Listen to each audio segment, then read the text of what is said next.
ជំរាបសួរក៏ដូចជាសួស្តីមិត្តអ្នកដល់លេងតោះគ្នាដែលបានសុខទុក្ខសុខសប្បាយណោះ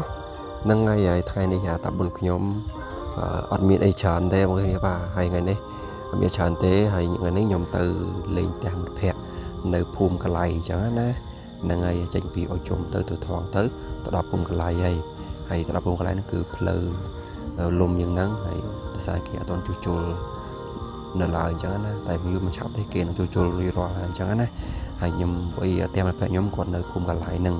អញ្ចឹងខ្ញុំជិះកាត់ទៅខ្ញុំទៅលេងផ្ទះគាត់ហើយតាមដងផ្លូវខ្ញុំឃើញស្អាតត្រឡប់ពីលេង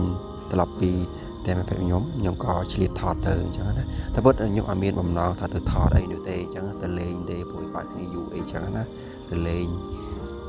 ធម្មតាសុខទុក្ខអញ្ចឹងណាអ្នកគ្នាហ្នឹងហើយក៏ឃើញទេសភាពស្អាតទៅក៏យកទូរស័ព្ទទៅថតអញ្ចឹងអ្នកទាំងគ្នាបាទឃើញវាស្អាតដែរអញ្ចឹងណាមានព្រៃភ្នំមានផ្អែមដែរអញ្ចឹងណាហើយថតទៅទូផ្លូវបបាក់ក៏ប្រឹងដែរបាទប្រឹងដែរផ្លូវបបាក់ក៏ប្រឹងដែរថតដិតទិដ្ឋភាពសម្រាប់មិត្តអ្នកដើរលេងដែលចូលចិត្តដើរលេងមើលទេសភាពស្អាតព្រៃភ្នំព្រៃប្រក្សាអញ្ចឹងណាក៏ថតចែកជូនទៅបាទទៅនិយាយទៅអត់មានអំណងទៅថតទេអញ្ចឹងក៏ឃើញស្អាតក៏ថតអញ្ចឹងទៅមើលនេះហ្នឹងហើយនិយាយទៅវីដេអូខ្ញុំអត់មានអីច្រើនទេមានតែប៉ុណ្្នឹងឯងបាទមានតែប៉ុណ្្នឹងឯងទៅនិយាយទៅទេសភាពហ្នឹងស្ថិតនៅក្នុងភូមិកន្លែងយ៉ាងហ្នឹងបាទអូខេអញ្ចឹងវីដេអូខ្ញុំមានតែប៉ុណ្្នឹងទេមកទៅនេះបើជូនពរមិត្តអ្នកដែលលេងប្រកបដោយជោគជ័យរាល់ពេលកិច្ចដែលបងប្រាថ្នាខ្ញុំបាទតាបុនជួបគ្នាវីដេអូក្រោយបាយបាយអ្នកទាំងអស់គ្នាបាទ